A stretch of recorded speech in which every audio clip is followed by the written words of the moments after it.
Another aspect of the case solving presentation I talk to my teams a lot about is the idea of change management. How do we make the solution happen with the people in the organization?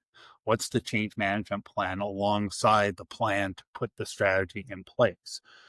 When we look at this, we've got this thing called the trough of despair, which is really the path of managing change and what happens in terms of productivity is it falls off as we go through that change pattern. Want to reduce the time back to normal productivity. The better we can do that, the better we can make off. So that's part of the change management piece. The other piece is once we get to where the change happens, we would like to see the increased productivity after that change is fully implemented. And there's some ways to go about doing this, and there's different change management strategies that you can use. And so the one I like to use when my teams use a fair amount is the Sarah model of change. So what happens when people go through this change is the first stage of shock, and people react with shock or denial. And it's really the idea here is communication and getting the stakeholders the information they're required to really comprehend what's intended by the change. This often then changes into anger, the second piece of Sarah, or anxiety. And I think the big thing is those you put in charge, the change agents you have, must recognize the fears of the stakeholders with the change. And then they have to act to mitigate those impacts of change, the impacts of the fears actually coming.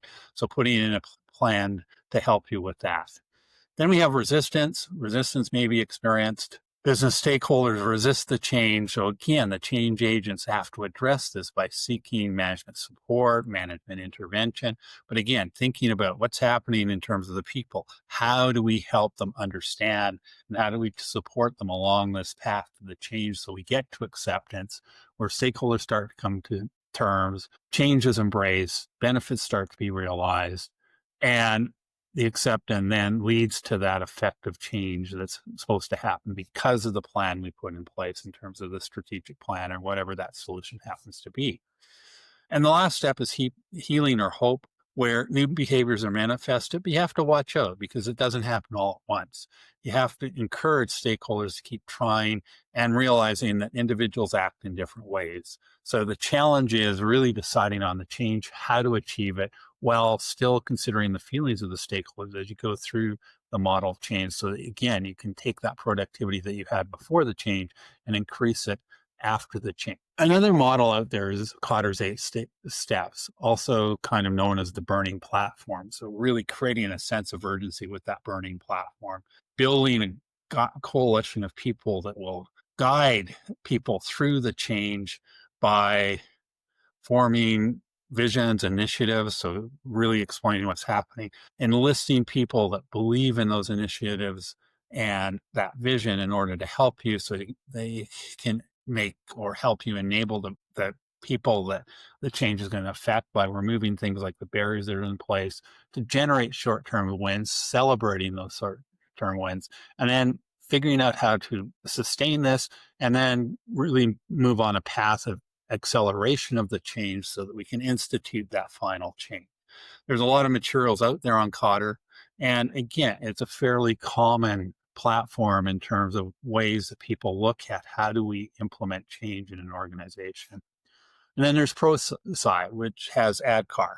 So just another model of change, really, again, making sure that people are aware of the need for change, creating the desire to support that change, and then the knowledge, supplying that knowledge in terms of how to change. The ability is demonstrating the skills and behavior, and then reinforcing is around making that change stick.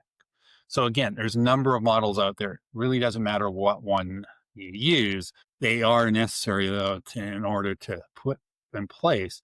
This is how to think about the steps necessary to get the people to move and make the changes necessary in order to make your solution and at the end, right?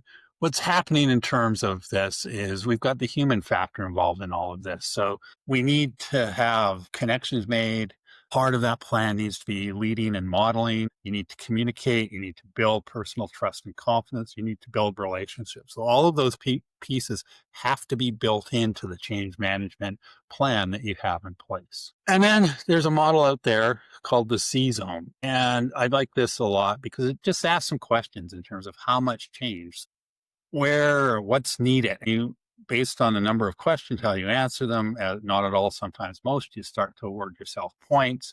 You can do the same thing for the resources that are available. And there's a number of questions. And again, you can assign the points based on your answers to those questions and then try to figure out where you are. Are you in the panic zones? Do you have more challenges than have resources necessary to deal with?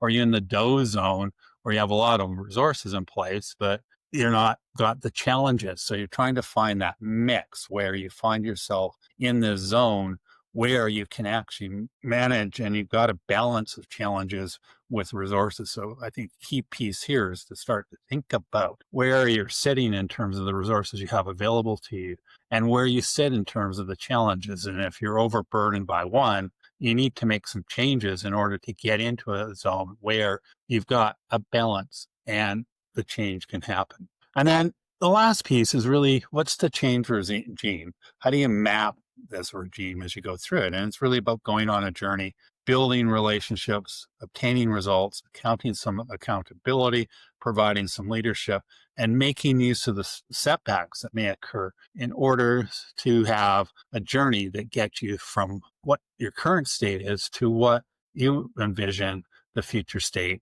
looks like. Join us in transforming the lives of young aspiring professionals by supporting our podcast, the Discover Your Mad Skills Toolkit YouTube channel, and our LinkedIn newsletter at buymeacoffee.com/treadsoftly or by scanning the QR code below.